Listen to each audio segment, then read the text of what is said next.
आरोग्य जागृती। सरकार एखाद्या कामात चुकीच्या पद्धतीने वागत असेल तर त्याच्या विरोधात आवाज उठवा आणि याच मार्गाने आपण ही साहित्यिकांची, पत्रकारांची नैतिक जबाबदारी आहे। मराठी भाषेला नुकताच अभिजात भाषेचा दर्जा मिळालेला आहे, त्यामुळे आता नवीन साहित्यिकांची जबाबदारी वाढलेली आहे। मराठी भाषेची प्रतिष्ठा अबाधित ठेवून आणखी वाढवण्याचं काम येणाऱ्या नव्या पिढीला करावं लागणार आहे। कधी कधी असं वाटतं मराठीमध्ये नवीन कसदार आणि समृद्ध साहित्य निर्माण होण्याची परंपरा थांबली की काय। आम्ही तरुण असताना मृत्युंजय, छावा, ययाती, श्रीमान योगी अशा मराठी कादंबरीची चलती होती। सध्याच्या काळात असं काही नवीन येताना दिसत नाहीये। मराठी वाचक पुस्तकापासून दूर जाताना दिसत आहे। ही सर्व परिस्थिती बदलण्याची आव्हाने आपल्या सर्वांच्या समोर आहेत। मित्रांनो, बोलणारा कमी आणि लिहिणारा जास्त आहे। आपण इथे उपस्थित असलेली सर्व साहित्यिक मंडळी, विद्वान, साहित्याचे जाणकार, तुमच्या खांद्यावर आता ही मराठी साहित्याची पालखी पुढे घेऊन जाण्याची जबाबदारी आहे। मला विश्वास आहे की महाराष्ट्राच्या तरुण पिढीमध्ये ही जबाबदारी पार पाडण्याची ताकद आहे। नवीन पिढी खूप टॅलेंटेड आहे, खूप स्मार्ट आहे। तिच्या जबाबदाऱ्या आणि आव्हाने तिला समजतात। या संमेलनाचा अध्यक्ष म्हणून मला आपल्याशी संवाद साधता आला, दोन शब्द तुमच्याशी बोलता आले। संयोजकांचे आभार, उपस्थित सर्व रसिक श्रोत्यांचे आभार, खूप खूप आभार। सन्माननीय व्यासपीठ, उपस्थित सारस्वत बंधू भगिनींनो, माझा हा काव्यसंग्रह वयाच्या 64व्या वर्षी माझ्यातलं कवित्व जागृत झालं आणि या सर्व सारस्वतांमध्ये केवळ मीच एक असा कवी आहे की ज्याने 5वी ते 10वी ह्रस्व दीर्घच्या चुकासाठी हातावर छडा काढले।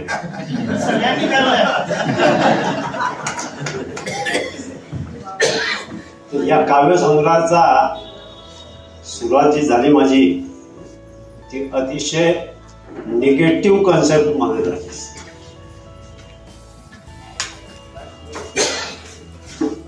आणि याचं शीर्षक निरोप दिलं आहे। हे काही विशेष कारण आहे। At that time I was intending to suicide.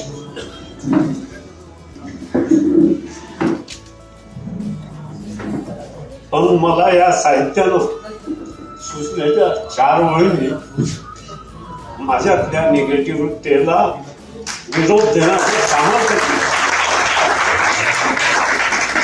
आणि मग मी जोडला गेलो या तळागाळातल्या मातीतल्या जनजीवनाशी। सार्वजनिक जीवनात एक trade union leader, a son of a comrade, हे माझं वास्तव आहे। काव्य सुशीला हे सगळे मावशी आणि काका यांना समर्पित केलं आणि काव्य निसर्गाचा असं झालं की समूहावर एक इमेज टाकली होती निसर्गाची होती। तर आपल्या समूहातले बाबू डिसूजा म्हणून आहेत, ते म्हणाले ताई एखाद्या काव्यसंग्रहाचं हे कव्हर करा, खूप सुंदर आहे। आणि त्यातूनच सगळ्यांच्या चर्चेतून अचानक त्याच दिवशी काव्य निसर्गाचा म्हणजे जन्म झाला म्हणायला हरकत नाही आणि त्याच्यात जवळ 30 कवी कवयित्रींनी सहभाग घेतला आणि अतिशय सुंदर असं निसर्ग वरची कवितांचं ते पुस्तक झालेलं आहे। अशा प्रकारे या प्रातिनिधिक काव्य संग्रह जन्माला आली। धन्यवाद। लहानपणापासून मला पुस्तकं वाचायची खूप आवड होती, पण म्हणतात ना, लग्नाच्या नंतर मी पॅथॉलॉजी लॅब काढली आणि माझं सगळं वाचन, लेखन सगळं राहून गेलं। कॉलेजमध्ये असताना मी नेहमी कविता वगैरे करायची आणि आंतरराष्ट्रीय युथ फेस्टिवलसाठी माझी कविता वाचनासाठी तेव्हा निवड पण झाली होती। तर त्याच्यानंतर ते मागे राहिलं आणि आता रिटायरमेंट नंतर मी परत ते सुरू केलं आहे आता। आणि माझ्या कविता मी मग आमचा व्हॉट्सअप ग्रुपवरती वगैरे टाकायला लागले, मित्रमैत्रिणींना आवडायला लागल्या. मला असं वाटलं की म्हणजे पुस्तक वगैरे काढायची खरं म्हणजे काय जरूर आहे, कारण मित्रमैत्रिणी वाचतायत आणि आणखीन कोण वाचणार आहे आपलं, असं ती म्हणाली. तसंच मला पण वाटायचं. पण एक मात्र आता मला असं वाटलं की आर्टिफिशियल इंटेलिजन्सनी कविता सुद्धा करता येते. हे जेव्हा मी एकदा वाचलं तेव्हा म्हटलं नाही, मग ते घ्यायच्या आधी आपला एक कविता संग्रह तरी प्रसिद्ध झाला पाहिजे. आणि सुनीता त्यांनी आम्हाला खूप प्रोत्साहन दिलं आणि त्यांच्यामुळेच हा माझा पहिला कविता संग्रह आता आज प्रसिद्ध होत आहे. ह्या कविता संग्रहाचं नाव हॅपीनेस. युगंधरा आंतरराष्ट्रीय मराठी साहित्य कला व सांस्कृतिक संमेलनाचं आयोजन करण्यात आलेलं आहे. यात 21 पुस्तकांचा प्रकाशन सोहळा आपण केलेला आहे आणि अतिशय दिग्गज असे मान्यवर मुंदडा साहेब अध्यक्ष म्हणून, रोहित देशमुख साहेब जे अभिनेते आहेत, अरुण देशपांडे सर कवी साहित्यिक, प्रसिद्ध कवी साहित्यिक, निकुम सर जे याचं कार्यवाह आहेत ते समरसता साहित्य परिषदेचे, आणि सगळ्यांना माहीत असलेले ज्येष्ठ नाट्य दिग्दर्शक सतीश इंदापूरकर सर. तर असे दिग्गज मान्यवर सगळे लाभलेले आहेत आणि आमचे सगळे साहित्यिक.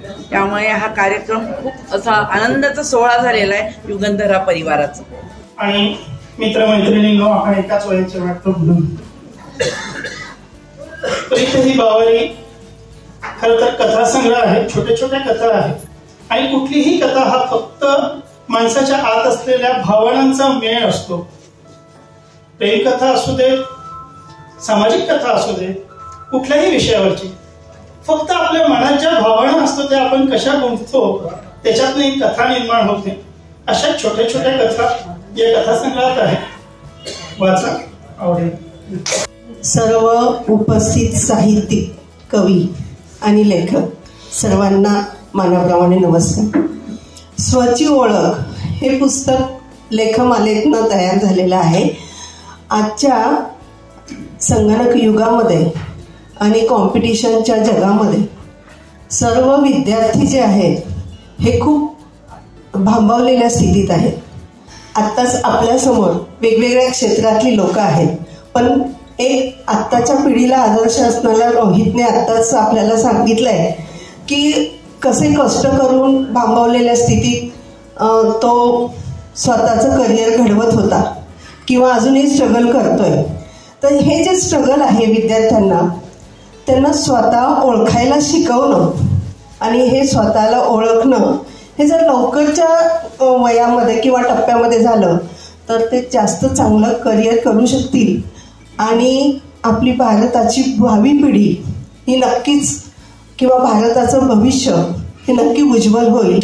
या भरकटलेल्या मनांना एक दिशा मिळावी यासाठी या लेखमालेतून तयार झालेलं हे पुस्तक आहे स्वची ओळख. विद्यार्थ्यांनी स्वतःला ओळखावं आणि पालकांनी विद्यार्थ्यांना ओळखावं किंवा आपल्या पाल्याला ओळखावं या उद्देशाने लेख लिहिलेले आहेत. वाचा, नक्की आवड. युगंधरा साहित्य कला सांस्कृतिक संमेलनाच्या निमित्ताने आज मला या कार्यक्रमात येता आले. मराठी भाषा सर्वश्रुत तिला अभिजात दर्जा दिल्यामुळे आज मराठी भाषा सर्व देशामध्ये सुप्रसिद्ध होऊ लागलेली आहे. मराठी भाषेचा दर्जा अभिजात दर्जा दिल्यामुळेच आज अशी संमेलने होऊ लागलेली आहे. ही संमेलने सर्वतोपरी व्हावी या उद्देशाने आजच्या संमेलनाच्या निमित्ताने मी सर्व साहित्यिक, सर्व कवी व सर्व आलेले प्रमुख पाहुणे मंडळी यांचे आभार मानतो. धन्यवाद. नमस्कार. युगंधरा आंतरराष्ट्रीय मराठी साहित्य कला व हे आंतरराष्ट्रीय संमेलन आहे, त्यासाठी मला इथं बोलवलं त्याबद्दल मी सगळ्यांचा आभारी आहे. सगळ्या मान्यवरांचे आभार. आणि आज 21 पुस्तकांचं प्रकाशन इथं होतंय. मराठी भाषा सर्वदूर पोहोचावी यासाठी आपण सगळे प्रयत्नशील असतो, पण ते प्रयत्न आपण चालू ठेवावेत आणि यापुढेही अशीच मोठमोठी संमेलनं व्हावीत, अनेक पुस्तकं प्रकाशित व्हावीत आणि मराठी भाषा सर्वदूर पोचावी एवढंच मी म्हणेन. अजून काही नाही, पण मी सगळ्यांचा आभारी आहे. धन्यवाद. त्याचं असं झालं, मी साहित्य क्षेत्रात होते, माझी पुस्तकं प्रकाशित झाली आणि तसं करता करता प्रकाशन संस्थेचं अचानक समजा मनात आलं आणि प्रकाशन संस्था सुरू झाली आणि त्यापूर्वीच पुस्तकं यायला लागली आणि अशी येते तर जानेवारीमध्ये 7 पुस्तकांचा प्रकाशन सोहळा पुण्याला झाला आणि त्यानंतर ही 21 पुस्तकं एकदम प्रकाशित होत आहेत. एक पुस्तकं म्हणजे खूप येत गेली आणि त्यातून महत्वाचं म्हणजे याला आंतरराष्ट्रीय म्हणण्याचं कारण असं की ही लंडनच्या, युरोपच्या सरांची 3 पुस्तकं आपण यात प्रकाशित केलेली आहेत. मॅडम, हे सर्व साहित्यिकांना एका ठिकाणी आणण्याचं काय पुढचं प्लॅन काय आहे तुमचा? नाही, ह्या सर्व साहित्यिकांना आपण पुरस्कार देऊन सन्मानितही करीत आहोत. त्यांची जी पुस्तकं प्रकाशित झाली आहे त्या उद्देशाने त्या प्रकाशन सोहळ्याला पण त्यांना निमंत्रित केलेलं आहे आणि जी नवसाहित्यिक आहे त्यांची प्रातिनिधिक काव्यसंग्रह पण आपण प्रकाशित केलेली आहेत आणि इथून पुढे आपण स्पर्धा वगैरे पण घेत असतो आणि त्यांना त्याने प्रोत्साहन मिळतं. त्या स्पर्धा पुरस्कारांचा सुद्धा वितरण सोहळा आहे आज. थँक्यू.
कैंसर के सामने जहां हर पल महत्वपूर्ण होता है, वहां एक ऐसी जगह है जो सहानुभूति, समर्थन और संवेदना प्रदान करती है। आपका स्वागत है उम्मीद पैलिएटिव कैंसर केयर सेंटर में, जहां हम सहानुभूति और विशेषज्ञता के साथ देखभाल को नया रूप देते हैं। यहां हमारी समर्पित चिकित्सा पेशेवरों, योगदानकर्ताओं और देखभालकर्ताओं की टीम अपने रोगियों के जीवन की गुणवत्ता को बढ़ाने के लिए दिन रात मेहनत करती है। यह सिर्फ रोग का इलाज करने के बारे में नहीं है, यह समझने के बारे में है कि सफर क्या है। हम संकट समाधान देते हैं और समय को बेहतर बनाते हैं। दर्द प्रबंधन से लेकर भावनात्मक समर्थन तक हम अपनी सेवाएं प्रत्येक व्यक्ति और उनके परिवार की विशेष आवश्यकताओं के अनुसार व्यवस्थित करते हैं। हमारे संपूर्ण देखभाल दृष्टिकोण में चिकित्सा देखभाल को कला और संगीत जैसी थेरेपियों के साथ जोड़कर एक समर्थनमय वातावरण प्रदान करता है, जहां उपचार की प्रक्रिया फलने की संभावना होती है। पेशेंट केयर गिवर हमें उम्मीद पैलिएटिव कैंसर केयर सेंटर में इलाज ही नहीं, एक समुदाय मिला जो हमारी समझता है और परवाह करता है। हमारी स्थानीय उपलब्धियों में स्थान हमारी स्थिति को शांति और समृद्धि देने वाली एक संबल परिसर है। हर पल को महत्व देने के हमारे मिशन में शामिल हों। साथ में हम कैंसर से जूझ रहे लोगों को आशा, गरिमा और समर्थन प्रदान कर सकते हैं। साथ में हम बदलाव ला सकते हैं।